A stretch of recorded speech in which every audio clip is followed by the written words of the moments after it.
Бүх зүйл Бурханаас эхлэлтэй. Америкийн нэгдсэн улсын Вашингтон ДС хот дахь Энэрл Христийн Монгол чуулган зорилгоор удирдуулсан амьдрал номыг албан ёсны эрхтэйгээр монгол хэлэнд хөрвүүлэн та бүхэнд хүргэж байна.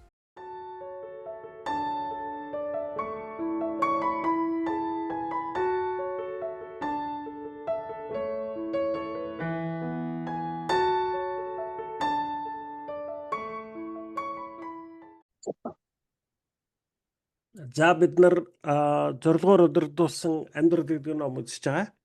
За тэгээд энэ одоо зорилгоор удирдуулсан амьдрал гэдэг номонд бол өгүүлэхтэй.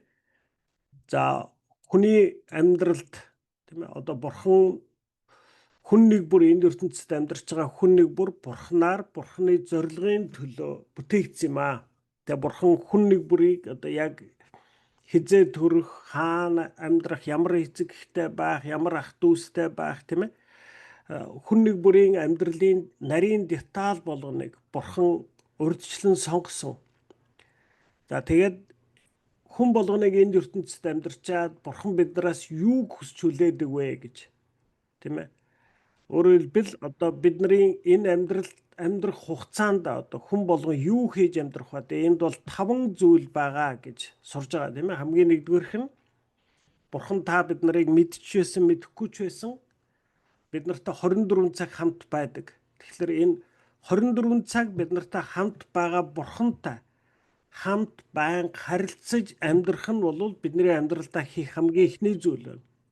За хоёр дахь зүйл нь одоо бурхан өөрөө бодож байгаад таны миний амьдралд уулзаж учирч харилцах хүн нэг бүрийг та бурхан өөрөө төлөвлөж байгаад бидний амьдралд авчирч тавьдаг.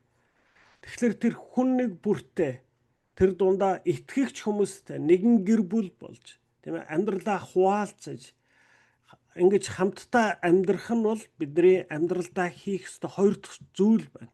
Гурав дахь нь за бурхан биднийг хүнийг анх бүтээхдээ өөрийн дүр төрхийн дагуу бүтээсэн. Гэхдээ хүн бурханаас холдож явснаас өгсүүлээд тийм ээ бид нар нүгэл дотор амьдарч эхэлснээс болоод танд надад байгаа бурханы мөн төрх бол алдагдсан, бүдгэрсэн, эвдэрсэн болсон байна.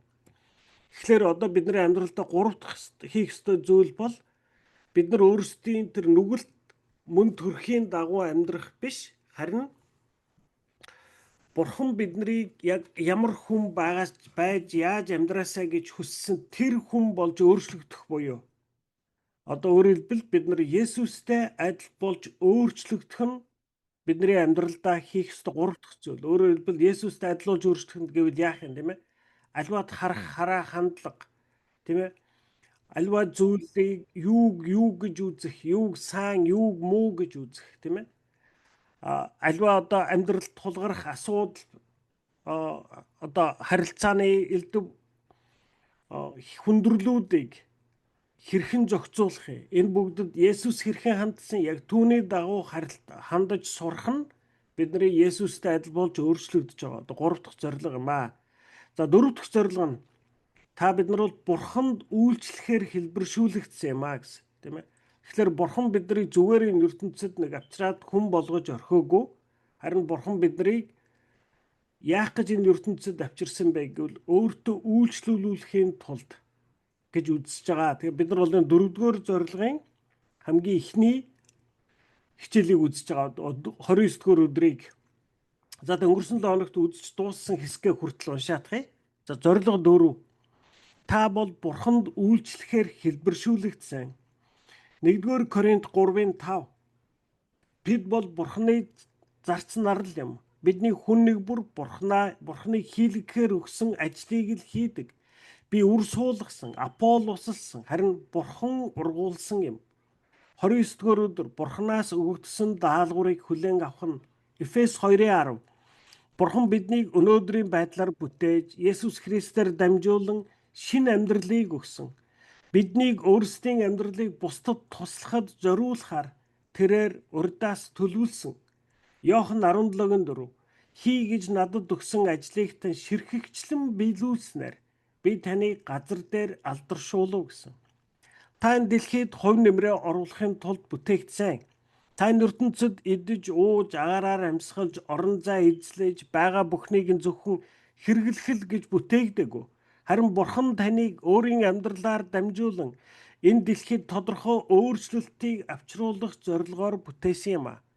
Хамгийн их борлуулалттай ихэнх номуудад энэ амьдралаасаа хэрхэн хамгийн ихийг авах тухай бичсэн байдаг бол энэ нь Бурханы таныг бүтээсэн зорилго биш ажээ. Та энэ дэлхий дээрх амьдралаас зөвхөн авах гэж биш, харин нэмэр уруулахаар бүтээгдсэн. Бурхан таныг ямар нэг сайныг буцаан өгөөсэй хэмээн хүсдэг. Энэ нь Бурхан таны амьдралд зориулсан дөрөв дэх зорилго бөгөөд үүнийг үйлчлэл хэмээн нэрлэдэг. Үйлчлэлийн талаарх дэлгэрэнгүй ойлголтыг бид Библиэс суралцах болно. За бид нар ер нь ингээд уртлын хичээлүүдээр ч гэсэн зөндөө ярьдаг тийм ээ. Юу гэж ярьдаг вэ гэхлээр за одоо ингээд хүний миний Бурханд үйлчлэж байгаа үйлчлэл бол ерөөсөө миний бүтэн амьдрал юм аа. Тийм ээ. Би одоо ингээд хэн байж яаж амьдарч байгаагаар би Бурханд үйлчлдэг. Тэр дундаа бас онцгойлоод одоо ингээд сүмд үйлчлдэг үйлчлэлүүд байна тийм ээ. Одоо пастор хийдэг хүн байна, магтаал бас бусаар одоо сүмд үйлчлдэг хүмүүс байна тийм ээ. Эдгээр үйлчлэлүүд болвол одоо ингээд сүмд үйлчилж байгаа юм уу? Эсвэл одоо манай Балжинэм одоо ингээд Grow Mongolia гэдэг байгууллагад үйлчилж байна тийм ээ. Тэгэхээр энэ үйлчлэл болвол бидний одоо үйлчлэлийн бүх амьдралаар үйлчлдэг үйлчлэлийн бол ерөөсөө 1-2% төдий л юм. Бидний 100% үйлчлэл өгвөл ерөөсөө би өөрийнхөө бүтэн амьдралаар л үйлчлдэг. Тийм ээ. Би хэн байгаагаараа эргэн тойрныхоо хүмүүс Бурханыг байнга гэрчилж байдаг. Энэ бол миний одоо бүтэн цагийн одоо байнгын үйлчлэл бол ерөөсөө л энэ юм аа. Тэр дундаа онцгой үйлчлэлүүд бас байгаа гэсэн. За тэгэхээр одоо бид нар өнгөрсөн дооногт энэ талаар юу гэж ярьсан бай гэхлээр за Бурхан та бидний хүн нэг бүрийг өөрийн онцлогтой цоо шин хүн болгож бүтээсэн. Өөрөөр хэлбэл энэ ертөнцийн эхлэлээс ахуулаад төгсгөлийг хүртэл яг над шиг, яг тань шиг хүн хизээж байгаагүй, хизээж байхгүй юм аа. Тэгэхээр та бид нар бол энэ дэлхий дээр нэг цоо шин бүтээл. Тэгэд нэгэн цоо шин бүтээл учраас та энэ ертөнцид төрөөд амьдарч байхдаа яг та тэр хэн байна? Түүгээрээ эргэн тойрондоо нөлөө үзүүлдэг. Тэгээ өөрөөр хэлбэл яг энэ нөлөөг энэ одоо эргэн тойрондоо өгч байгаа нөлөөг л Бурхан хэрэгэлдэг юм аа. Өөрөөр хэлбэл би эргэн тойрондоо хэн байна? Түүгээрээ л би Бурханд үйлчлдэг гэсэн. За одоо ингэ бодъё л да. За одоо ингэ бид нар яг одоо орвол 28 хүн байж байна тийм үү? За энэ 28 хүн дотор нэг айгүй ууртай эсвэл одоо айгүй сандруу хүн байлаа гэж бодъё. Тийм ээ. Айгүй одоо ийм сандруу бачимдуу хүн. Тэгээд л ингээл бид нар 28 л цуг бахлаар нөгөө хүн чинь юм болгол ингээл сандраад л ингээд догтлоо одл тийм ээ ингээд байдаг. Тодорхой хугацааны дараа яг бид нар бүгдээрээ бас 50 биш болж эхэлнэ. Эсвэл бидний дунд одоо маш их ууртай хүн байлаа гэж та хавийн хүнтэйгээ ингээд эргэн тойрондоо муудалцаал ингээл тийм ээ тодорхой хугацааны дараагаар бид 28-уулаа хөмсгөө зангидсан биеэ хураасан ийм байдалтай болж ирнэ. Эсвэл бидний дунд нэг байн инээмсэглсэн баяр хөөртэй хүн байлаа гэж бодъё. Тодорхой хугацааны дараагаар бид 28-уулаа бас тайван инээмсэглсэн болно. Өөрөөр хэлбэл та бид нар хүсэхгүй байгаас үл хамааран бид нар авмаар байгаагаас үл хамааран таны орчин хэн байна? Ямар хүн байна? Тэр танд тодорхой хэмжээний нөлөөг заавал үзүүлж байдаг. Тэгэхээр Бурхан та бидний хүн нэг бүрийг цоо шин бүтээл болгож энэ ертөнцид авчираад та тэр хүн энэ ертөнцид амьдраад энэ ертөнцөөс явхад тэр хүнийг эртэл байсан ертөнц арай өөр хэлбэртэй болдог гэсэн. Тэр хүн ирснээс болоод тийм ээ. Тэгэхээр өөрөөр хэлбэл юу гэж хэлж ийм бол хүн болгоны амьдрал утга учиртай юм аа. Бид нар Бурханд итгэдэггүйгээс үл хамааран Бурхан хүн нэг бүрийг энэ ертөнцид төлөвлөж байгаад авчирсан. Хүн нэг бүрийг цорын ганц хувь бүтээсэн. Бас хүн нэг бүр яг тэр цорын ганц байгаа онцгой шинжээр энэ ертөнцид нэг өөрчлөлтийг авчирдаг. Тэгвэл үүнийг Бурхан хэрэгэлдэг юм аа. Тэгэхээр бид нар одоо би Бурхан таныг улаан өнгө болгож бүтээсэн бол тийм ээ. Та байж болох хамгийн тод тийм гэрэлтэй улаан өнгө байж чадвал та сая Бурхны энэ ертөнцид авчирсан, таныг төрүүлсэн тэр зорилгыг та биелүүлж байна гэж харах юм. Тэгэхээр та бид нар хүссэн хүсээгүй, мэдсэн мэдээгүй, бид нар бол яг одоо энэ ертөнцийн хэм маягаар энэ ертөнцийг хардаг. Тэгээ бид нар бол өөрсдөө юу гэж хардаг гэхээр би одоо ийм юм хийж байгаа, тийм юм бүтээж байгаа, ийм ном бичиж байгаа, ийм уран бүтээл хийж байгаа, ийм одоо үйлчлэл хийж байгаа. Тэгээд энэ маань л одоо бурханд үйлчлээд байгаа гэж бид нар хардаг. Энэ бүх хийж байгаа, таны хийж бүтээж байгаа зүйлс бол таны энэ ертөнцид авчирдаг, одоо таны бурханд үйлчилж байгаа энэ ертөнцид авчирж байгаа тэр өөрчлөлтийн тэр хувь нэмрийн маш өчүүхэн хэсэг юм. Бидний яг жинхэнэ 100% тийм ээ бүтэн цагийн бурханд хэрэглэгдэж байгаа хэрэглээ бол би хэн байна? Яг түүгээрээ л бид нар бурханд үйлчилдэг. Тийм учраас бурхан биднэрт одоо энэ 3 дугаар зорилгыг өгөхдөө та нар Есүстэй адил болж өөрчлөгдөг гэсэн. Есүстэй яаж адилуулж өөрчлөгдөх вэ гэхээр Есүсийн адил зан төрхтэй болох хэрэгтэй. Тэгвэл Есүсийн зан төрх гэж юу юм бэ? Ариун сүнсний 9 үр жимс. Тийм ээ? Хайр, инрэл, уучлалт сэтгэл, төвчээртэй. Тийм ээ? Инрэнгүү хандлага. Биеэ захирах чадвар. Хэрвээ та биднэрт тэр ариун сүнсний 9 үр жимс байвал та яг тэр ариун сүнсний 9 үр жимсийн тэр нөлөөг л эргэн тойрондоо түгээнэ гэсэн үг. Тийм ээ? Таны амьдралд тантай уулзаад салаад явж байгаа хүн эргэж хараад энэ ган зөрөг, энэ чимгээ, энэ балжин юм, энэ Кристиан хүн юм болоо. Миний мэддэг хүмүүсээс өөр байна. Одоо миний мэддэг эргэн тойрны энэ ертөнцийн хүмүүсээс нэг арай нэг өөр хүн байна. Энэ хүн тайван, инрэнгүү, бусдыг ойлгодог, бусдад төвчээртэй ханддаг, биеэ захирч чаддаг. Тийм ээ? Бусдыг шүүдэггүй ийм хүн байна. Тийм ээ? Тэгэхээр энэ нэг миний мэддэг хүмүүсээс нэг өөр хүн байна. Бид нар яг энэ байдлаар л бурхан биднийг үйлчлэхийг хүсдэг. Одоо бид нар байгаа газар болгонд хүн болгон өөрийнхөө эргэн тойрны 472 хүнд тэр ариун сүнсний 9 үр жимсийг түгээж байвал тэр 472 хүн хүссэн хүсээгүй танаас тэр ариун сүнсний 9 үр жимсний нөлөөг авах болно. Тийм ээ? Тэгэхээр бурханд бидний одоо 24 цаг тийм ээ бүтэн амьдралаараа үйлчлдэг үйлчлэл бол ерөөсөө л энэ юм. Тэгэхээр бид нар юу хийх вэ гэдгээс илүү би бурханы төлөө юу хийчихэд да, юу бүтээчихэд да гэж чичирч гүүхээс илүү бид нар хэн байгаа да. Тийм ээ? Би хэн байгаад хэн болж өөрчлөгдөхдөө бид нар илүү анхаарал тавих хэрэгтэй. Миний хийж байгаа зүйлс биш хэн байгаа маань л орчиндоо нөлөө үзүүлдэг. Миний юу хийгээд байгаа нь биш хэн байгаа маань. Тийм ээ? Тэгэхээр та бид нарыг бурхан хэлэхдээ энэ дэлхийн гэрэл газрын давс гэсэн. Бид нар байгаа газартаа гэрэл түгээж гин үү? Бид нар байгаа газартаа тэр давс нь байж чадж гин үү? Миний байгаа, таны байгаа орчинд тэр худал хуурмаг, буруу муухай зүйлс ургадаг, цэцгэлдэг. Тэр нь ингээд тэр эргэн тойрны хүмүүсийн амьдралыг бохирдуулдаг, илжирүүлдэг биш. Харин та байгаа учраас хүмүүс бурууг биш, зөвийг үйлдэхийг ирмэлцдэг. Тийм ээ? Ийм болж гин үү? Тийм ээ? Бурхан бидний үйлчилж байгаа 100% үйлчлэл бол ерөөсөө энэ юм аа. За тэгээд энэс цаашаага бид нар бас яг бурханд онцгойлон үйлчлэх үйлчлэлийн талаар бас суралцнаа. За тэгээд үүнд яг эдгээр зүйлсийг бид нар өнгөрсөн 7 хоногт ярьсан. За үйлчлэлийн талаарх дэлгэрэнгүй ойлголтыг бид Библиэс суралцах болно. За тэгэхээр бурхан яагаад биднийг үйлчлэх гэснийг хэлж байгаа. Та бурханд үйлчлэхээр бүтээгдсэн. Та бурханд үйлчлэхийн тулд аврагдсан.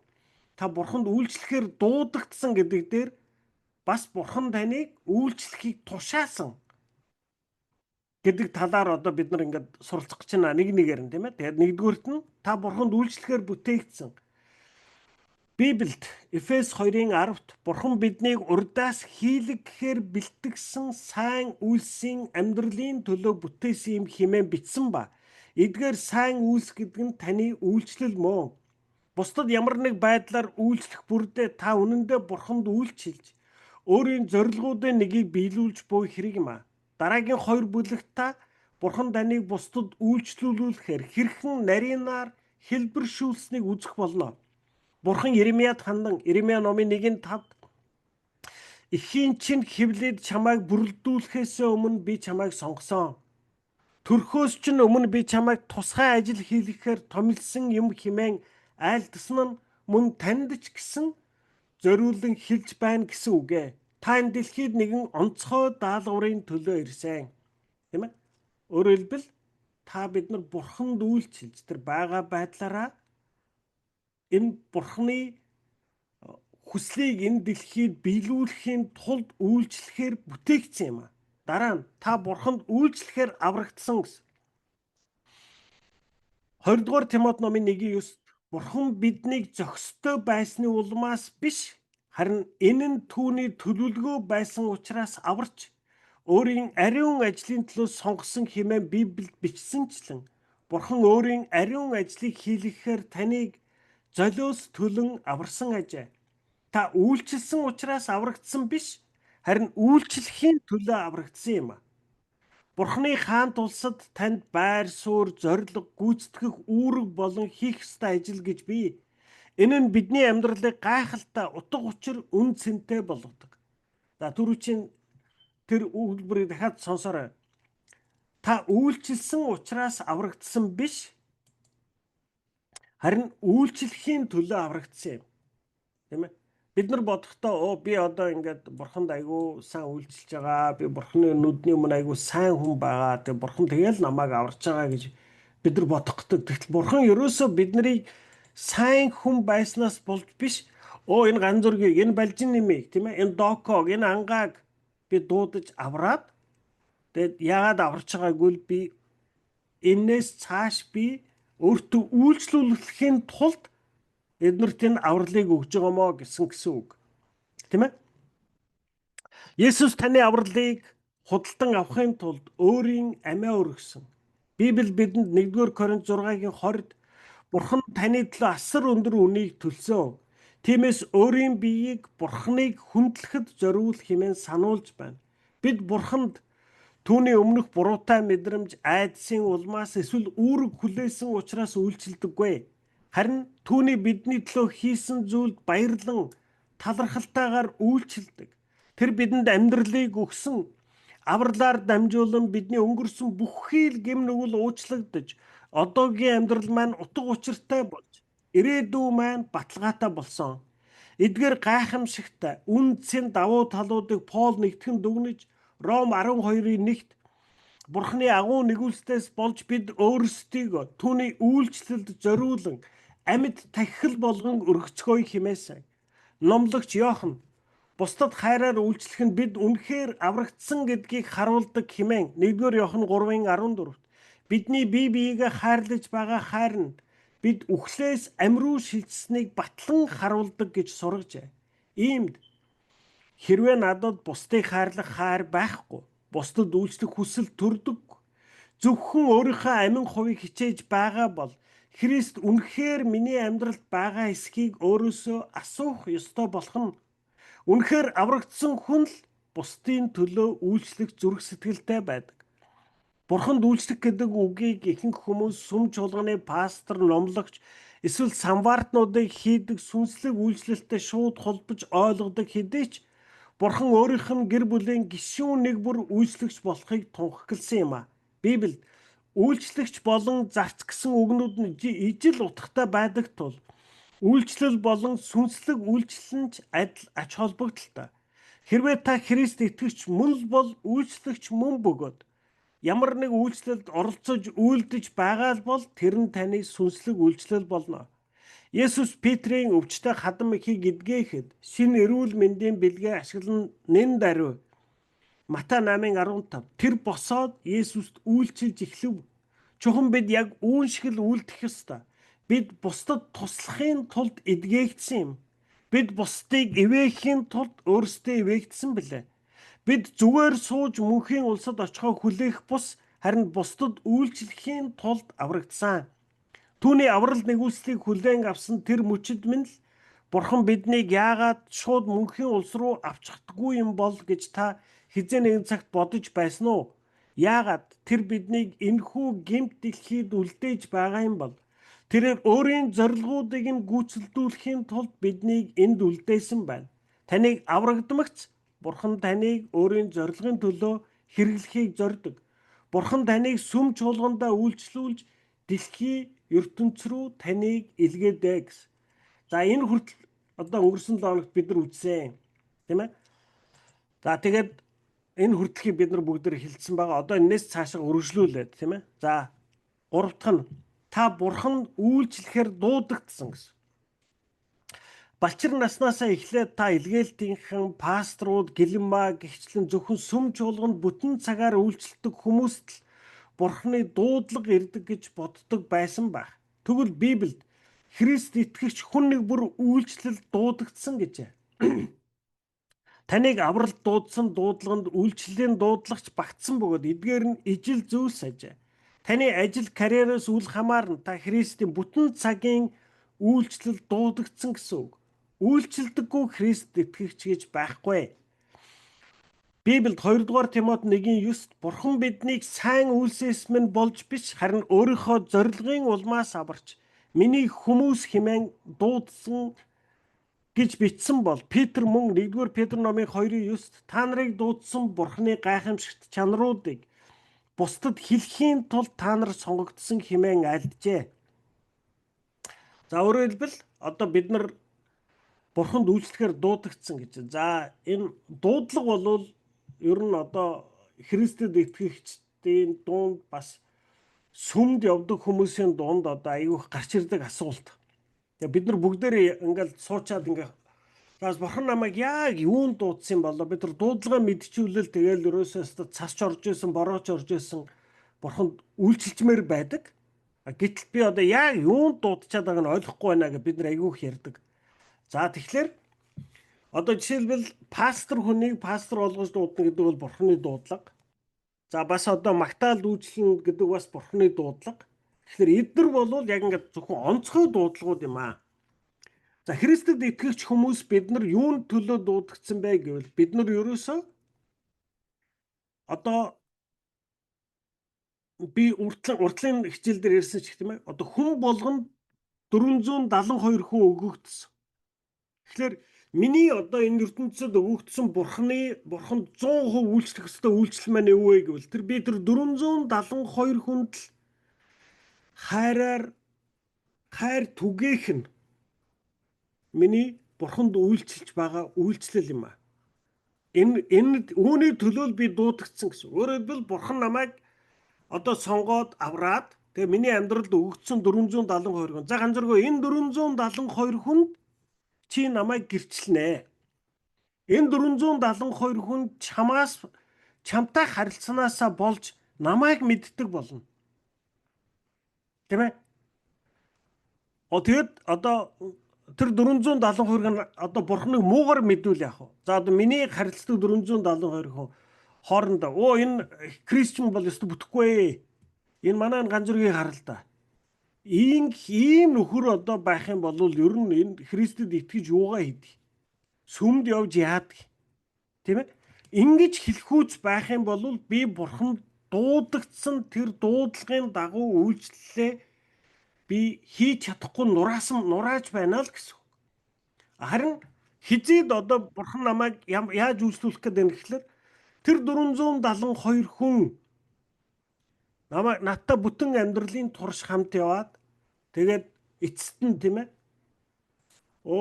Би ер нь одоо энэ ганц зүргийн Бурханд л итгэё. Би ер нь ганц зүргийн Бурханаар л өрөөлгмөр байна. Яагад гэвэл энэ ганц зүргийн Бурхан чинь энэ ганц зүргийг ийм дайны авч яваад байгаа бол үнэхээр хүчтэй Бурхан байна. Тэгээд ганц зүрг ямар юм байснаа энэ Бурхан дээр ирээд ийм болж өөрчлөгдөж байгаа юм чи эдний Бурханд бол заавал нэг юм байна. Би Бурханы тухай илүү мэдмээр байна гэдэг ийм цэг дээр аваачиж байвал би одоо Бурхан дуудагдсан тэр үйлчлэл маань сая үр жимстэй байна гэсэн үг. Тийм ээ. Тэгэхээр бид нар одоо Бурхан дуудагдсан одоо пасторын ч юм уу те одоо ингээд сайн мэдээ түгээгч онцгой үйлчлэл гэж байна. Гэхдээ тэр бол пасторын амьдралд ч бай, тэр одоо мишнерийн амьдралд ч бай. Тэр пасторын дуудлага нь бол тэр пастор хүний хувьд нийт Бурханд үйлчлж байгаа үйлчлэлийнх нь 1-2% л төдий юм аа. Үлдсэн 98-99% нь юу вэ гэвэл ерөөсөө тэр хүний амьдралд өгөгдсөн тэр 472 хүний өмнө л Бурханы гэрчлэх нь. Тэгээд миний гэрчил, таны гэрчлэлээс болоод Бурханы нэр сайнаар дуудагдах ийм л төвшөнд одоо үйлчилж байвал сая би дуудлага хамгийн сайнаар биелүүлж байна гэж бид нар ойлгох хэрэгтэй. Тийм ээ? Тааш нь Бурханаас өгөгдсөн чадвараа ашиглан бусдад туслах бүртээ та өөрийн дуудлагыг биелүүлж байна гэсэн үг. Ром 7:4-т та нар одоо түүний харьяат болсон. Энэ нь Бурханы үйлчлэлд хэрэглэгдэхийн тулд юм хэмээн Библиэд хэлсэн. Та Бурханы үйлчлэлд өөрийн цаг заваас хэр ихийг зарцуулж байна вэ? Хятад дахь Христийн зарим сүм чуулганд шинээр итгэж болсон хүмүүсийг хүлээж авахдаа Есүст одоо харах хоёр шин нүд, сонсох шин чих, бусдад үйлчлэх илүү гар, бусдыг хайрлах шин зүрх нэмэгдлээ хэмээн хүлээн авдаг ажээ. Тийм ээ? Өөрөөр хэлбэл Бурхан намайг авраад энэ ертөнцид авчрахтаа яах нь вэ? Миний эргэн тойронд тавьсан 472 хүнийг хайрлах шин зүрх болгож намайг хэрэглэхээр дуудсан гэсэн үг. Тийм ээ?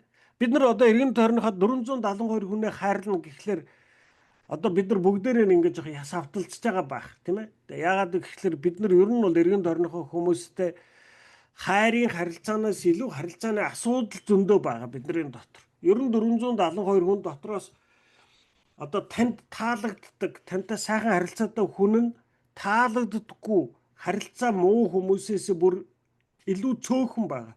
Тийм ээ? Өөрөөр хэлбэл бидний тэр 472 хүнтэй харилцааны асуудалтай хүмүүс нь илүү олон байгаа. Тийм ээ? Тэгэхээр бид нар одоо ингээд ингээд хайрл гэдэг энэ нэг хэцүү гэж бодож байгаа байх. Бид нар одоо уртлын хичээлүүдээр ярьж байгаа тийм ээ? Ерөөсөө хайрны хамгийн анхны алхам бол тэр хүнд зориулж байгаа таны анхаарал юм аа. Тийм ээ? Та үнэхээр тэр хүнийг анхаардаг, сонсдог, яг хаана яваад байгаа, яг юунд сэтгэл нь зовоод байгаа, амьдралд нь юу болж байгаа, юу болохгүй байгаа. Түүнийг нь мэддэг. Тийм ээ? Энэ бол бидний бие биендээ зориулж байгаа хайр юм аа. Тийм ээ?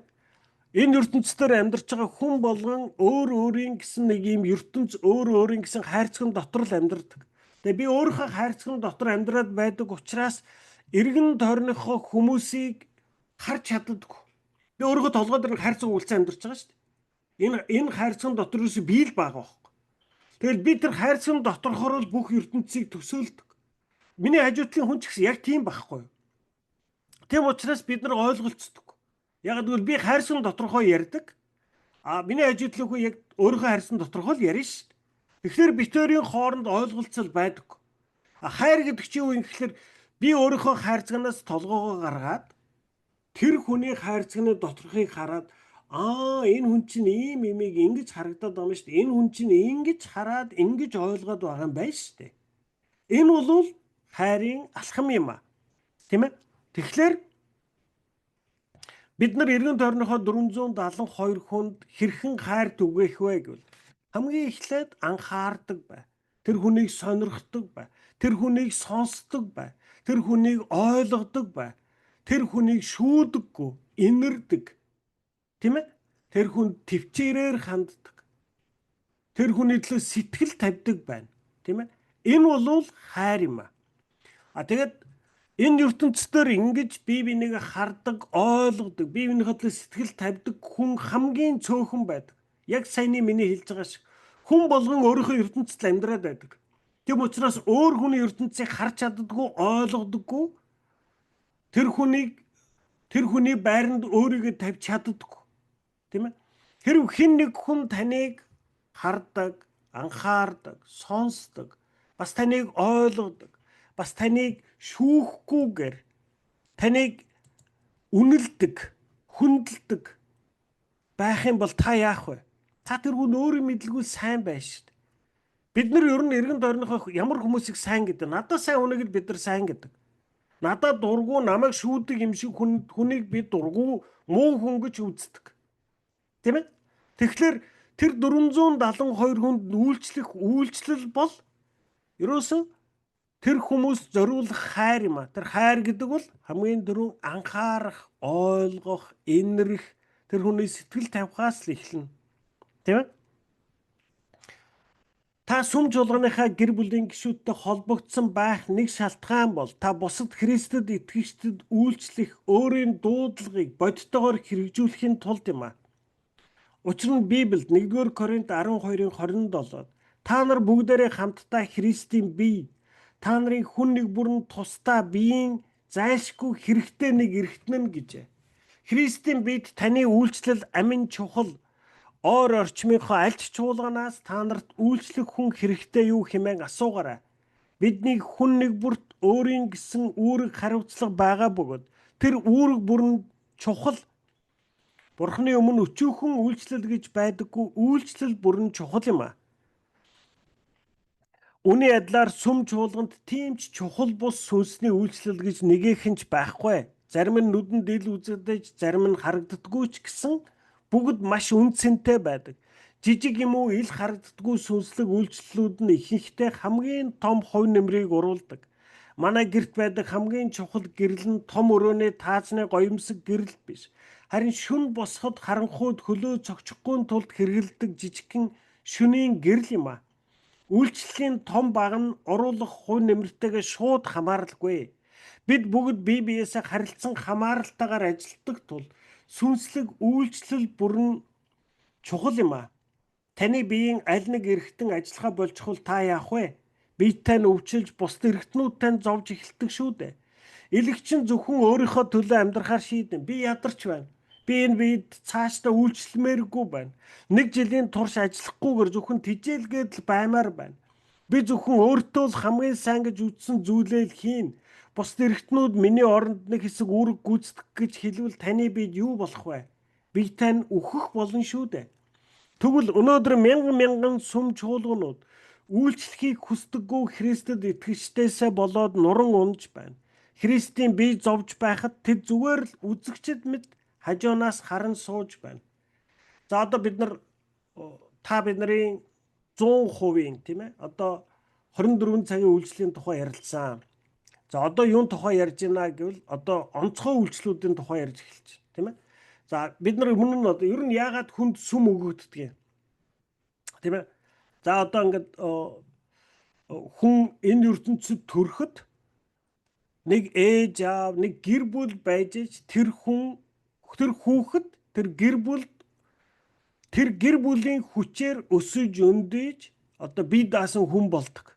Тийм ээ. Дөнгөж төрчихсөн одоо хүүхэд гав ганцаараа ингээд байлгаад байвал тэр хүүхэд хүн болж чадахгүй шүү. Харин эсэргээр тэрийг одоо ээж аав хэрэгтэй. Тэгээ тэр хүүхдийг дараачийн одоо 10 хэдэн жилийн туршид тэр хүүхдийг асарч, энэрч, тийм ээ, хооллож, ундлаж, тижээж авч явдаг гэр бүл байж ич та бид нар нэг бие даасан, сая нэг бие даасан хүн болцохосоо. За. Тэгвэл яг түүнтэй ижилхэн сүм гэдэг бол ямар зүйл юм бэ гэхлээр таныг бурханд итгэнгүүт бурхан танд оноож өгж байгаа тэр гэр бүл юм а. Өөрөөр хэлбэл та анх итгэгч болоод нэг сүмд очдог. Тэр сүм болвол яг тэр таныг өсгөж өмдөөлөгдөг гэр бүл. Тэгтэл тэр сүм дотор байгаа хүн болгон танд таалагдахгүй. Янз бүрийн зан харилцаатай хүмүүс байгаа. За тэгээд тэр одоо сүм чуулганых чинь хүмүүс бүр одоо гачин ааштай, заримдаа тэдэртэйгээ сайдан муудан эвдрэлцэн тийм үү? Гомдон. За одоо ийм зүйлс бүгдээрээ болно. За тэгвэл одоо бурхан яагаад энэ ийм одоо зөрчилтэй сүм чуулганы гэр бүлийг танд өгөөд байгаа юм бэ гэвэл яг л та хувь хүний хувьд өсчөндөхөд тийм байдаг. Та том болоод та төрсөн гэр бүлийнхэнтэйгээ муудалцсан. Сайд нь муудна, ах дүүс хоорондоо сайд нь муудна, хэрэлдэн ээж автагаа сайд нь муудна, тийм ээ? За одоо ийм харилцаан дунд л бид нар сая хувь хүн болж төлөвшдөг. Тэгэхээр сүмийн орчин ч гэсэн яг л энэ юм аа. Сүм болвол Бурхан таныг тэр одоо итгэгч танд өгсөн таны сүнслэг гэр бүл, тэр сүнслэг гэр бүлд өгөгдсөн тэр хүн нэг бүртэй харилцаан дундаас л та бид нар сүнсний хувьд өсч өндийдэг. Тэгэхээр тэр сүнсний хувьд өсч өндих хамгийн амархан, хамгийн хурдан зам юу вэ гэвэл бид нар бие биендээ үйлчлэх юм аа. Тийм ээ. За одоо ингээл бүтэнсэ өдөр манай сүм цугланаа. За манай сүм дээр юу болдгоо гэхэлэр за одоо ингээд манай уянга манай пастрын ихнэр ингээ магтаалын багтаа өмнө гараад магтана. За тэгээд одоо тэгтэл одоо нэг хоохон нэг дэлгэц хариуцаад одоо манай баяраа Батторж эдэр ингээ зогсчоод нөгөө дууны үгийг одоо ингээ дэлгэцэн дээр гарганаа. За тэгээд бид нар ингээд орж ирээд суун. За тэгээд одоо нөгөө тал бахан хүүхдийн үйлчлэл одоо ингээл хүүхдийн багш нар яваад бөөн ажил төрөл ингээл бужигнаа л байна. За тэгэл одоо яг сүмээс явахын даваан дээр юу харагддаг вэ гэхэлэр одоо урнаа харагдсан уу? Тий, одоо манай урнаа байна. Манай урнаагийн нөхөр нь Бэлгээ гэд залуу байгаа. За тэгээд хамгийн сүүлд сүмд харж байхад юу харагддаг вэ гэхэлэр Бэлгээ бас одоо манай Гамбаа эдэр гээд ингээд хүмүүс сүмийн хогнуудыг бүгдийг ингээд уутанд хийгээ барьчихсан. Тэгээд тэр жорлон морлонгийн дотор байгаа хогнууд уутнуудыг аваад одоо ингээд хогийн савраа хаяад явж байдаг. Тэр бол ер нь одоо манай сүмийн бүтэн сайнны цуглаанаас яваад одоо хамгийн сүүлийн үйлчлэл нь яг л тэр зүйл л бидний нүдэнд харагддаг. Тэгэхээр юу гэж хэлж байна? Сүм чуулганд тийм ч чухал бус үйлчлэл гэж нэгийнхэн ч байхгүй. Зарим нь нүдэнд ил үзэд, зарим нь харагддаггүй ч бүгд маш үн цэнтэй байдаг. Тийм ээ? Жижиг юм уу ил харагддаггүй сүнслэг үйлчлэлүүд нь ихэнхдээ хамгийн том хувь нэмрийг оруулдаг. Тийм ээ? За хэрвээ одоо Бэлгээ юм уу, Гамбаа юм уу тэр одоо хогийг аваач хийхгүй тэр үйлчлэлийг хийхгүй байвал юу болох вэ? За бид нар ер нь хэд хэдэн одоо ингээд бид нар ер нь одоо ингээд Америкт байгаа ийм цагаач нарын сүмүүдийн нэг асуудал байдаг. Америк сүмүүдийн одоо сүмдээ ханддаг хандлага цагаач хүмүүсийн сүмд ханддаг хандлага хоёр өөр. Тэгээ бид нар бол ихэнхдээ ер нь одоо тэр яг Америк сүмүүдийн хувьд бол дандаа ер нь асуудал үүсгдэг. Яагаад гэвэл Америк хүмүүс сүмдээ одоо бүгд костюм бичэк өмсөд гоёод тэгээд айгүй зөөлөн дуугаар яриад одоо ийм ингээд бүр жоохноосоо ахуулаад тийм соёлтой. За манай одоо цагаач нарын сүм яаж яах гэхээр бид нар янз бүрийн хувцастай ирнэ. За манай хүүхдүүд бол тэр коридороор орилсон, хашгирсан, бараг л байлдаж тоглоод л гүйж байгаа заяа. Тэгээ ийм юмнууд чинь тэр нөгөө нэг Америк сүмүүдийн хувьд харахаар ерөөсөө ингээд хөмсөг зангидахгүй зүйл болж хордог байхгүй юу? Эднэр одоо ингээд сүмд ирчээд ийм хүндлэхгүй байна, өөрсдөө аятайхаа авч явж чадахгүй байна гэдэг хамгийн анхны шалтгаан гарахад тэр сүмээс хөөгдөж гарах одоо цуглаан бол ер нь цагаач сүмүүд байдаг.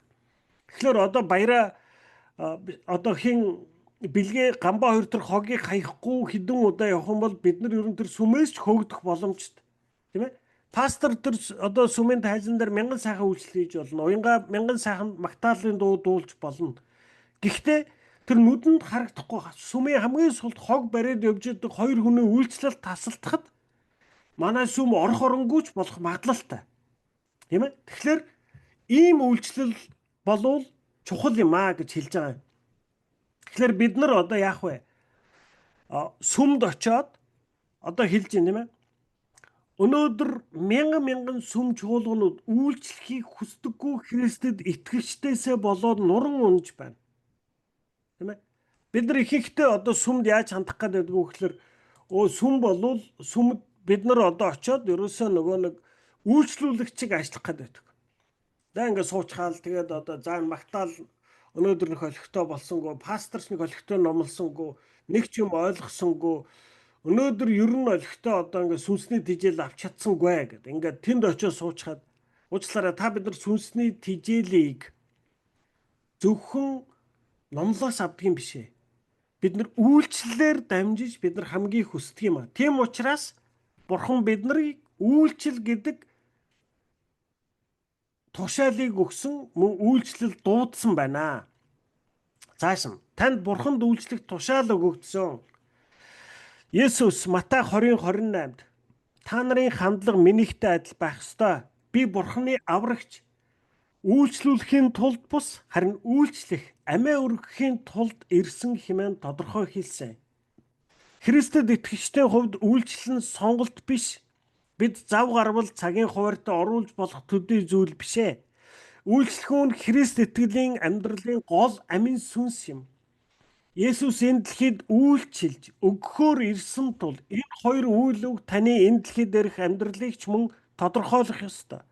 Бусдад үйлчилж, бусдад өгөхгүй нь Бурханы таны амьдралд зориулсан дөрөв дэх зорилго юм а. Тереса их нэгэнтээ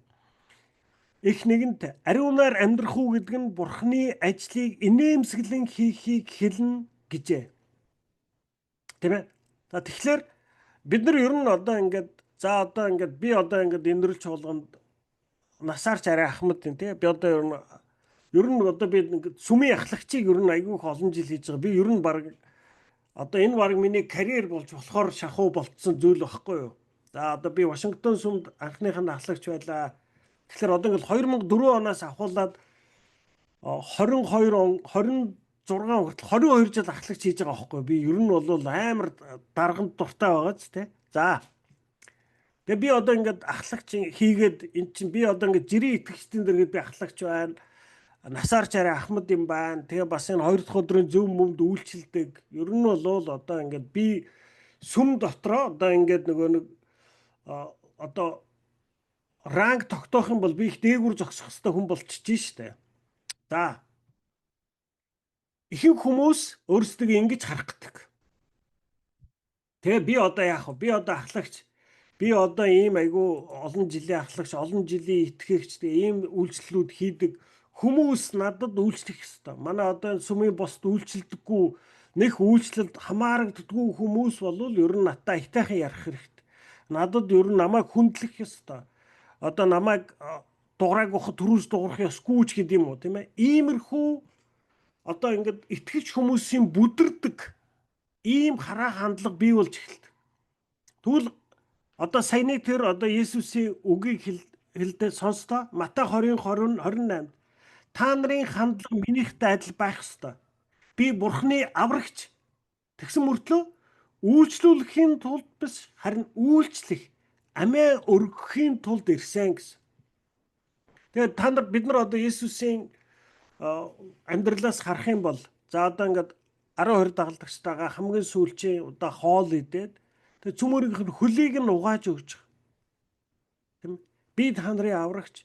Би та нар намайг байж ижил та нар мөнхийн улсад очив шүү. Та нарын мөнхийн улсад очихгүй ер нь би мэдэн шүү. Та нар надтай айтайхан ярихгүй, айтайхан хүндлэхгүй байх юм бол зүгээр та нарын аврал өгөхгүй бол миний асуудал шүү. Тийм ээ? Есүс ингэж хэлж болох байсан. Гэтэл Есүс харин үйлчлдэг. Тийм ээ? Хүний хөлийг угааж өгч үйлчлдэг. Тийм ээ? Тэгэхээр та бид нар ингээд сүмд нэг пастор, ахлагч эсвэл одоо ямар нэг юм хариуцаад явхлаараа бусд хүмүүсээс хүндэтгэл нэхээд бусд хүмүүсээс талархал шаардаад тэгээд чийч болоогүй чийч ингэж чадахгүй миний дэргэд чиний үйлчлэл юу вэ гэсэн ийм хандлагаар хандах гэдэг. За энэ бол хүн лим чинь ер нь хүнээс гардгал зам байхгүй юу. Одоо би аюу муухай юмаач гэж хэлж байгаа юм биш. Ер нь бол хүний махан бие, хүний мөнд хөрхөөс бол энэ бол яг гардан хандлага байхгүй юу.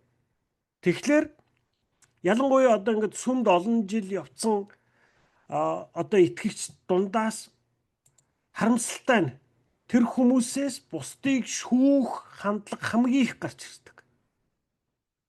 Тийм ээ. Тэгээ яагаад тэгдгийг би бас ойлгоод байгаа байхгүй юу. За одоо ингээл би одоо архичин тамхичин байжээ. Тэгээ би сүмд явж эхлээд тэгээ би одоо ингээд үнэхээр би бурханы зөв байх гэж хичээсээр байгаад за тэгээд одоо ингээд би архи ухаа болоо тамхи татгаа болчих. Энд надад айгүйх чармаалд орсон байхгүй. Тэгээ явж исэн чинь чи шинхэн итгэж болчоо миний хажууд ирээд ингээд надтай зэрэгцээ чаг гэ яриад ахлаар одоо миний дургу үрж эхэлдэг байхгүй. Уучлаарай. Бурханд ингэж үйлчлэхгүй. Бурханд би одоо ингээд амар их золиос гаргаж ийж ингэж ийж нэг яадаг энэ нөхөр ерөөсөө одоо ингээд бүтэхгүй. Манай энэ бүтэхгүй. Манай энэ бол ер нь одоо ингээд над чиг хариуцлагатай биш, над чиг чармаалт гаргахгүй байна гэд ингээ өөрийн мэдлгүйгээр бид нар ингээд нэгэнд би ингээд айгүйх чармаалт гаргаж байгаад нэг тодорхой төвшөнд хүрчихлээрээ эргэн тойрныхоо хүмүүсийг харахаар ихэнх нь тийм чармаалт огт гарахгүй байгаа харагддаг байхгүй. Тэгэхээр чи ерөөсө болохгүй байна. Чи нөхөр минь ингэхгүй. Чи олигтойгоо хичээн шүү. Чи ингэн шүү гэд ингээд нөгөө удаан явсан хүмүүс маань харин ч хамгийн их шүүдэг хүмүүс болж эхэлт юм аа. За энэ бол бидний бүдэрдэг чулуу шүү. Тэгэхээр бид нар нэг зүйлийг хэрвээ ийм сэтгэл төрж эхлэх бол бид нар дандаа Есүс рүү харах хэрэгтэй. Есүс Бурханаас илгээс аврагч байсан. Зөвхөн үйлчилсэн. Тийм ээ? Тэнд хүн зогсоод л нөгөө хэдэн 12 дагалдагчаа таргаа толгой дөрүүгөө загнаад зэмлээд та нар өстө яатсан мусан юмнууд би та нарт өчнөө явж гин эдэр гэж юус харин хөлийг нь угааж өгдөг. Өөрийг нь цовдлж байгаа хүмүүсийг хараад юу хийж байгаа мэдгүй хүмүүсийг өршөөгөөрөө гэдэг. Тийм ээ?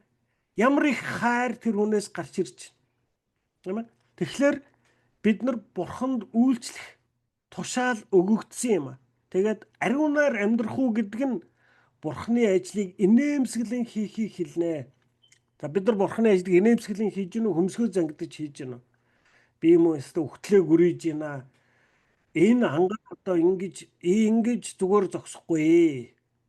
Би бол одоо амар олон жил өгтлээ ажиллаж байна. Энэ гэрэлт одоо ингээд зүгээр л энэ сүмд ингээд ирээл очиол явдаг хэвчээ. Яаж чадчихна эдэр гэж ингэж үйлчлэхгүй нэ шүү дээ. Ариунаар амьдрах уу гэдэг нь Бурханы ажлыг инээмсэглэн хийхийг хэлнэ. Сүнслэг төлөвшлийг олж авах нь бидний эцсийн зорилго биш хэмээн Есүс сургасан. Төлөвшил нь үйлчлэхийн тулд юм.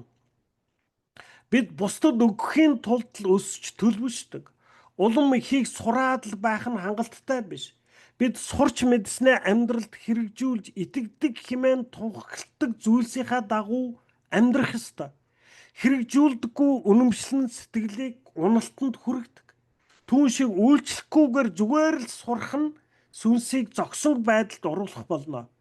Галил нуурыг үхсэн тэнгистэй харьцуулсан эртний зүйрлэл одоо ч хэвээр Галил нуур руу голын ус цутгаж мөн өөр олон гол урсаж гардаг тул нуур амьдралаар дүүрэн эсрэгээр ямар ч гол урсаж гардаггүй. Тогтмол тул үхсэн тэнгисийн усанд ямар ч амьдрал байдаггүй. Тэгэхээр бид нар сурах төдийгүй бид нар байн үйлчлэх ёстой. Тийм ээ? Одоо хамгийн ихний үйлчлэл юу вэ? Бид нар таны амьдралд өгсөн 472 хүний төлөө та бид нар залбирах ёстой. Тийм ээ? Тэр хүн нэг бүр бид нар санаа тавих ёстой. Тэр хүн нэг бүрийн танд хэрхэн хандаж байгаагаас үл хамааруулад тийм ээ? Үл хамааруулад тийм ээ? Хүн болгонтой та эхэлж дуурдаг байх ёстой. Та тэр хүмүүс рүү эхэлж ханддаг байх ёстой. Та тэр хүмүүс рүү эхэлж утасдаг байх ёстой. Тийм ээ? Харин эсрэгээр бид нар одоо юу гэдэг вэ? Баахын сураал яваад байдаг. Сураал. Ерөөсөө тэр нэг эрдэм номын ороод л гарах гал яваад байдаг. Тэгсэн мөртлөө үйлчлэл байдаггүй. Тийм ээ? Аль хэдийнэ маш их зүйлийг сурч мэдсэн Христэд итгэгчид нэмж сургах Библи судлалын хичээл өнөөдөр хэрэггүй. Тэд хэрэгжүүлж буугаасаа хавьгүй ихийг мэдж байна. Харин тэдэнд сүнсний булчингаа дасгалжуулах үйлчлэхүүл хэрэгтэй. Тийм ээ. За бид нар одоо нэг дандаа ярьж байгаа тийм ээ. Та одоо ингээд би одоо ингээд дарах яаж хийх тухай одоо ингээд ном уншаад, судлаад, коллежид 4 жил сураад, дараа нь мастер хийгээд одоо докторч болж болноо. Тийм ээ. Одоо яаж дарахыг хийдэм бэ гэдэг талаар одоо ингээд бүр нэгт сурж болно. Маш олон жилийг зарцуулж болно. Гэхдээ хизээд би дархан болдог вэ? Би алах бариад төмөр нүдэж эхэлсэн цагаас л дархан болно. Тэрийг уншаад судлаад би дархан болдог. Түүнтэй ижилхэн. Библи нэгт шувт мэддээд байгаа нь таныг Кристиан болохгүй. бусдад зориулж байгаа, хайраар үйлчилж байгаа амьдарч байгаа амьдрал таныг Кристиан болгоно. Юу зөв, юу бурууг мэдээд байх нь таныг Кристиан болгохгүй.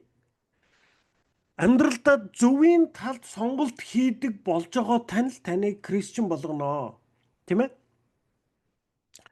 Бусдад үйлчлэн гэдэг нь хүний төрлөх хандлагын эсрэг зүйл байдаг ба бид бусдад үйлчлэхээс илүү надад үйлчлээч гэсэн хандлагатай байдаг. Би үйлчилж, би бусдад ивэл болох боломжтой сүм хайж байна гэж биш, харин миний шаардлаганд нийцэж надад ивэл болох сүм хайж байна гэдэг. Бид бусдад үйлчлэе гэж биш, харин бусдыг өөртөө үйлчлэхийг л шаардан хүлээдэг. Бид Христ дотор сүнсээр өсөх тусам амьдралын маань гол зорилго бусдад үйлчлэхтэл төвлөрөх ёстой. Есүсийн төлөвшсөн дагалдагч нь хэн миний хэрэгцээг хангаж өгөх вэ гэж асуухаа болж би хэнд туслаж хэний төлөө үйлчилж болох вэ хэмээн асуудаг болдог. Та энэ асуултыг өөрөөсөө асуудгүй гэж. За ингээд бид нар юу үзсэн бэ гэхээр Бурхан таныг энэ ертөнцид үйлчлүүлэхээр авчирсан юм аа. Та бид нар энэ ертөнцид зүгээр хэрэглэх гэж ирээгүй. Бид нар хувь нэмрээ оруулах гэж ирсэн. Тийм ээ? Тийм учраас Бурхан танд үйлчлэхээр таныг үйлчлэхийн тулд таныг бүтээсэн. Таныг үйлчлэхийн тулд таныг аварсан. Бурхан таныг үйлчлэх хэмээн дуудсан. Мөн Бурхан таныг үйлчлэх хэмээн тушаасан гэж үзлээ. За цааш нь мөнх оршихуйд бэлтгэх нь. Энэ дэлхий дээрх амьдралтай дуусах үед та Бурханы өмнө зогсох ба тэр таныг амьдралаараа бусдад хэр сайн үйлчилсэнийг тань үнэлж, цэгнэж үзэх болно. Ром 14:12 бидний хүн нэг бүр Бурханы өмнө тайлангаа тавина хэмээн Библиэд бичсэн байна. Энэ ишлийн учир утгыг тунгаах гэж оролд. Нэг өдөр Бурхан биднийг цаг, эрч хүчээ өөртөө болон бусдад тус бүр хэр их зарцуулсныг харьцуулан үзэх болно. Тэр үед би их завгүй байсан.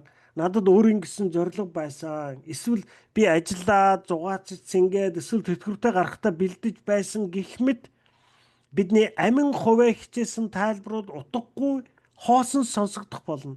Харин бидний эдгээр тайлбар шалтгаыг Бурхан сонсоод уучлаарай. Буруу хариулт байна. Би чамайг үйлчлэлийн амьдралаар амьдруулахын тулд бүтээсэн, аварсан, бас чамд тушаасан.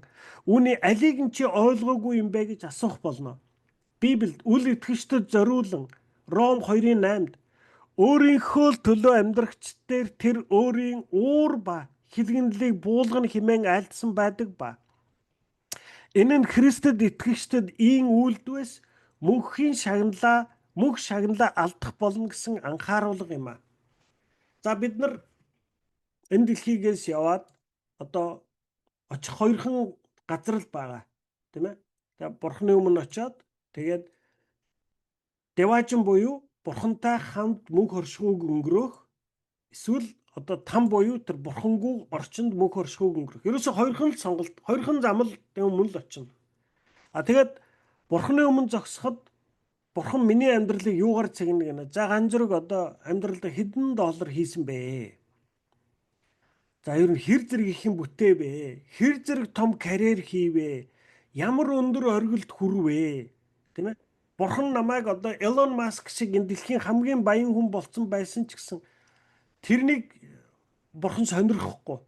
Тийм ээ? Дональд Трамп шиг одоо ингээд дэлхийн хамгийн өндөр албан тушаалыг сагсан одоо хаасан байсан ч гэсэн Бурхан тэрнийг надаас асуухгүй. Тийм ээ? Бурхан надаас юу асуух вэ гэхээр за ганжргоо би чамд нэг амьдрал өгсөн. Чамд цаг хугацаа өгсөн. Чиний амьдралд би нэг 472 хүн өгсөн. За чи биш миний өгсөн зүйлсүүдийг тэр амьдралыг, тэр цаг хугацааг юунд зарцуулсан бэ? Чи өөртөө зарцуулсан уу? Харин тэр миний чамд өгсөн тэр 472 хүнд үйлчлэхэд тэр хүмүүстэй харилцах харьцаад үүнд зарцуулсан уу? Тийм ээ? Чи энэ ертөнцид ирснээс болоод чиний чамд өгөгдсөн тэр 472 хүнээс хэдэн Бурханыг хүндэлдэг, Бурханы нэрийг сайнаар дууддаг, Бурханыг биширдэг болсон бэ? Тийм ээ?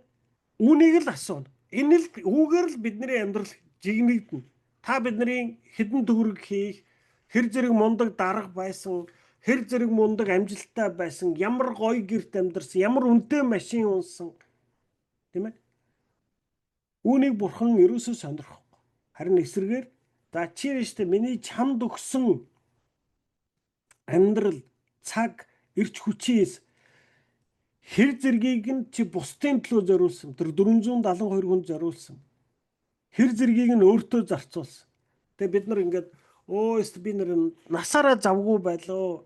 Ээж авдаач олихтой цаг зарч чадсангүй, хүүхдтэй ч олихтой цаг зарч чадсангүй, гэр бүлдээ ч зарж чадсангүй. Юу яасан тэр таны үлдсэн 472 хүн. Тийм ээ? Би энэ насаараа одоо ажил хийсээр байгаад л ирлээ. Тийм ээ? Гэсэн чинь бурхан наа чи буруу хариулт байна. Би чамайг ерөөс тэр ажил хийх гэж чамайг тэр илжиг шиг амьдралаар амьдруулах гээгүй. Чи энэ 472 хүнд үйлчлэхээр л энэ ертөнцид ирсэн. Тэгээ энэс хэр зэргийн зарцуулсан бэ гэдэг үүгээр л бидний амьдрал үнэлэгдэнэ гэж. Тэгээ Ром 2:8-д өөрийнхөө төлөө амьдрагчид дээр тэр өөрийн уур ба хилгэнлийг буулгана гэсэн. Бид зөвхөн бусдад үйлчилж байхдаа л дүүрэн амьдарч байдаг. Марк 8:35. Хэрвээ чи зөвхөн өөрийн амийг аврахыг улаарвас амиа алдах болно. Харин өөрийн амьдралыг миний төлөө, сайн мэдээг тараахын төлөө хөсөр хаян зүтгэгчт нь жинхнээр амьдрах гэдэг чухам юу болохыг үннээр мэдэх болно гэж Есүс хэлсэн. Энэ үнэн нь маш чухал учраас Библиэд 5 удаа давтан бичсэн. Амьдрал нь үйлчлэлд зориулагдсан тул та үйлчлэхгүй байвал зүгээр л амьд оршиж байгаа бөө хэрэг. Бурхан таныг хариу харахгүйгээр бусдыг хайрлаж үйлчлэхэд суралцаасаа хэмээн хүсэж байна. За энэ дэр маш чухал нэг өгүүлбэр хэлсэн. Юу гэсэн бэ гэхээр бид зөвхөн бусдад үйлчилж байхдаа л дүүрэн амьдарч байдаг гэсэн. За бид нар одоо үүнийг бас зөндөө ярьсан тийм ээ. Юу гэж яриад байгаа вэ гэхээр за одоо ингээд би ган зориг бол хувь хүний хувьд миний байж болох хамгийн сайн хувилбар байгаа, бас хамгийн муу хувилбар байгаа. Бас миний өгсөн амьдралаар амьдрч болох хамгийн сайн бэлхэм дүүрэн амьдрал гэж байгаа. Зүгээр л яах вэ гэд амьдрах ийм хувилбарч байгаа. Тэгтэл хизээд би тэр бэлхэм дүүрэн амьдралаар амьдрдаг гинэ. Бусдад үйлчлэхэд яагаад ингэж бусдад үйлчлэх нь таныг илүү аз жаргалтай болгодог юм бэ? Яагаад бусдад үйлчлэх нь таны амьдралыг дүүрэн болгодог юм бэ? Яагаад гэвэл хүний бүх зовлонгийн үндэс бол ганцхан өөрийнхөө хувийн хичээсэн сэтгэл юм аа. Тийм ээ? Ер нь тийм үг байдаг. Ерөөсөө ингээд би ер нь жаргаж гин үү, зовж гин үү гэж бодоод суудаг, завтай хүмүүс л хамгийн их зовж амьдрдаг гэж. Тэр ерөөсөө байгаа орчин нь биш. Тийм ээ? Хүн ганцхан өөр дөрөө төвлөрөөл байвал ерөөсөө хүн ганцхан өөр дөрөө төвлөрөөл ганцхан өөрийнхөө тухай бодоод л байвал тэр хүн хамгийн аз жаргалгүй болдог. Тэр хүн хамгийн амьдрч болох хамгийн одоо ядуухан амьдралаараа амьдрдаг гэсэн. Би зөвхөн мөнгө төгрөгөөр хэлж байгаа юм биш. Тийм ээ? Харин та бусдыг хайрлаж эхлэхэд, бусдыг анхаарч эхлэхэд та байж болох хамгийн сайн хувилбар дээр очдог. Та бусдыг хайрлаж байгаа хайрт нь таныг бэлхэм дүүрэн амьдралаар амьдруулдаг. Өөрөөр хамгийн энгийн жишээ. Та хүүхэдгүй байхдаа таны амьдрал ямар байсан? Хүүхэдтэй болсноос хойш таны амьдрал ямар болсон? Тийм ээ? За хүүхэдгүй байхад та одоо айгүй эрхчлөөтэй, сайхан зугаалцсан гэсэн, арх дар суусан, одоо ямар ч хариуцлага байхгүй айгүй зугаатай амьдралаар амьдрчээсэн байх. За хүүхэдтэй болонгууд яадаг вэ? Та цаг завгүй болно. Өөртөө зориулдаг мөнгөө хүүхдэд зориулна. Өөртөө зориулдаг цагаа хүүхдэд зориулдаг болно. Хөндлөнгөөс харуул айгүй зовлонтой амьдрал юм шиг. Гэхдээ би хүүхдтэй болоод ёстой зовж гинэ гэж хэлдэг эцэг гэх гэж юусоо байдаггүй. Өвчтөөл хүн биш бол. Одоо манай нэг найз 30-д хүрчээж одоо айгүй мундаг одоо нэг карьер хийдэг юм ихтэй аахгүй ер нь ингээд амар мундаг одоо ингээд өнөөдөр ч гэсэн амар өндөр албан тушаал ашдаг. Тэгээ тэр 30 нэлээд гараад хүүхэдтэй болсон байхгүй. Тэгээ хүүхэд гаргачаад тэгээд дараа нь найзууд руу хараад гэж хэлсэн гинэ. Та нар ээж байх ийм гоё гэдгийг надад эртгэлэхгүй яасан юм бэ? Тийм ээ? Ээж байгаад хүн тэр хүний амьдрал бүр л амар завгүй, бүр амар ядаргаатай болж байгаа шүү дээ. Тэгтэл яг үнэндээ ээж байх, аав байх гэдэг бол ганц би өмнө нь хүүхдэггүй байсан амьдралаас хамаагүй бэлхэн дүүрэн амьдрал болдог. Яг энэ бол үүнийг баталж байгаа юм аа. Бид зөвхөн бусдад үйлчилж байхдаа л дүүрэн амьдарч байдаг. Би өмнөх хичээлүүдэр чинь зөндөө хэлсэн тийм ээ. Хэн нэг хүн таныг хайрлаж байвал та болвол байж болох хамгийн одоо сайн хүн болдог. Ер нь хүн таныг хайрлаж байвал таны сэтгэлийн тэр ганцаардал байхгүй болно. Та арай уужим сэтгэлтэй болно. Та одоо илүү төвчээртэй болно, илүү хүлээцтэй болно. Таны зүрх сэтгэл тайван болно. Таны зүрх сэтгэл баяртай болно. Хэн нэг хүн танд хайртай байвал та өөрөө хэн нэгнийг хайрлаж байвал хүн танд хайртай байхаас гадна та өөрөө хэн нэгэнд хайртай байвал та харин байж болох хамгийн сайн хувилбар дээр очдог. Тийм ээ? Хинч таныг хайрлахгүй байвал таны амьдралд хинч байхгүй байвал таны амьдралд нэг чанартай харилцаа байхгүй байвал та байж болох хамгийн муу хувилбар дээр очдог. Та хамгийн бусдыг шүүдэг, амьдралд уруу дорой хандсан, сэтгэлээр унсан, депресд орсон, тийм ээ? Тэгээд тэр депрессэд давж гарахын тулд арих, хар тамхи, зугаа цэнгэ юу байдгийг. Одоо утас хүртэл шахаагаа сууж идэг ийм л хүн болж хувирдаг. Яагаад гэвэл та тэр арих, хар тамхиг жаргах гэж хэрэглээд байгаа юм биш. Та тэр унаад байгаа сэтгэлээ сэргийлэх гэж л хэрэглээд байгаа байхгүй. Яагаад сэтгэл чинь уруу дорой болоод байгаа гэхээр таны амьдралд хайртай хүн алга байна. Таныг хайрладаг, та тэр хүнийг хайрладаг хүн байхгүй байгаа учраас хүн байж болох хамгийн муу хувилбар дээр очдог. Амьдрч болох хамгийн муу амьдралаар амьдрдаг. Та энэ ертөнцийн хэмжүүрээр аюу баян амьдрч ийж болно гэсэн чинь та хамгийн аз жаргалгүй хүн болж хувирдаг. Харин эсрэгээр тийм ээ? Эсрэгээр та хэн нэг хүн танд хайртай байвал та байж болох сайн хувилбар дээр очдог. Та өөрөө хэн нэгнийг хайрлаж байвал та байж болох хамгийн сайн хувилбар дээр очдог. Би хэн нэг хүнд би үнэхээр чин зүрхнээсээ хайртай байвал би ганцур гэдэг хүний хувьд байж болох хамгийн сайн хувилбар дээр очдог. Бас би амьдрч болох хамгийн бэлхэн дүүрэн амьдралаар амьдрдаг. Тийм ээ? Тийм учраас Бурхан биднэрт бусдыг хайрл гэдэг тушаалыг өгсөн юм аа. За Бурхан таныг хариу харахгүйгээр бусдыг хайрлаж үйлчлэхэд суралцаасаа хэмээн хүсч байна. Тэгэхээр Бурхан таныг өөртөө зарах гад л байгаа юм биш ээ. Үүнээс гадна та нар бусдыг хариу харахгүй хайрлаж үйлчлснээр л та хувь хүний хувьд байж болох хамгийн сайн хувилбар, амьдрч болох хамгийн бэлхэн дүүрэн амьдралаараа амьдрдаг учраас Бурхан танд үүнийг тушаагаад байна гэж. Үйлчлэл ба түүний утга учир ач холбогдол. Та өөрийн амьдралыг ямар нэг зүйлд зориулдаг. Карьер, спорт, хобби, нэр алдар, эд хөрөнгө яг чухам юуны төлөө зориулж байгаа вэ? Тийм ээ? Гэвч эдгээрийн аль нь ч урт хугацааны утга учир ач холбогдолгүй. Харин үйлчлэл жинхэнэ утга учир ач холбогдолтой. Үйлчлэлээр дамжуулан бид амьдралынхаа жинхэнэ утга учирыг олж авдаг. Библиэд энэ тухай Ром 12:5 түүний биеийн нэг эргэтэн болж үйлчилснээр бидний хүн нэг бүр амьдралынхаа утга учирыг олдог хэмээн бичсэний дагуу Бурхны гэр бүл дотор хамтдаа үйлчлэх үед мань л бидний амьдрал мөнхийн ач холбогдлыг олдог. Пол 1-р Коринт 12:14 ямар нэг агуу зүйлийн нэг хэсэг болж байгаа чинь чамайг харин ч илүү чухал болгож байгааг мэдээсэй хэмээн би хүсэж байна гэжээ. Бурхан өөрийн бүтээсэн энэ дэлхийд таныг ашиглан нэг өөрчлөлтийг бий болгож танаар дамжуулан ажиллаа хийхийг хүсдэг. Таны хэр удаан амьдрах нь биш, таны амьдралын оруулж байгаа хувь нэмэр чинь чухал. Хэр удаан амьдрсан чинь бус, харин хэрхэн амьдрсан тань чухал. Тийм ээ? Бид нар бүгдээрээ хүн эмчийн ертөнцид удаан амьдрчих гад л урт насалчих гад оролдоол байдаг.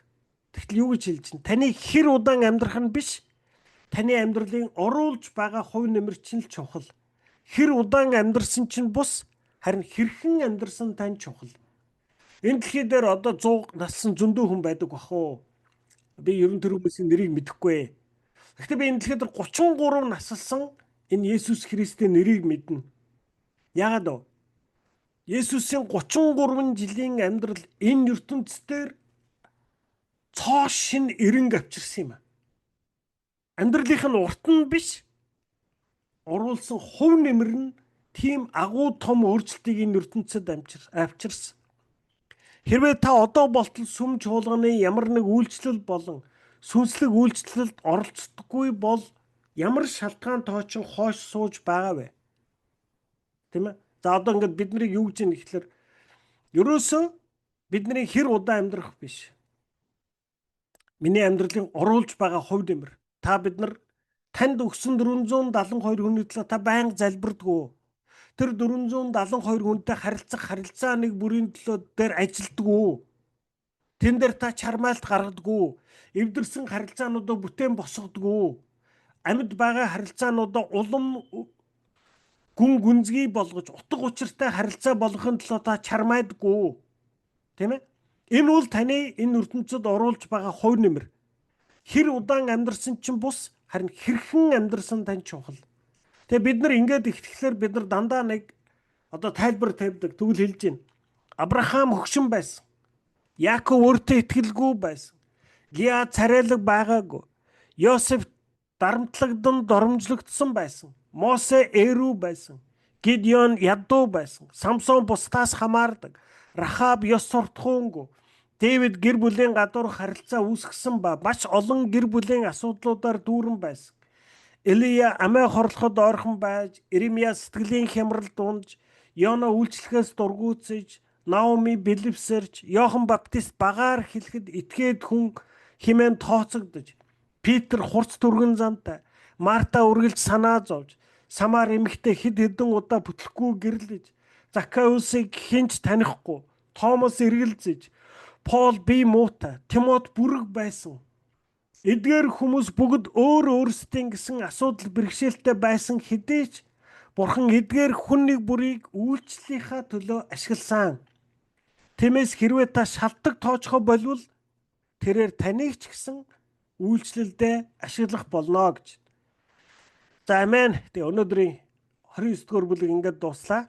За энэ санах ишлэл нь Эфес 2:10. Бурхан биднэр хийлгэхээр урдчлан бэлтгэсэн сайн үйлсүүдийг хийхин төлөө Христ Есүс дотор бүтээгдсэн түүний ажилчид мөн гэсэн. За баярлалаа.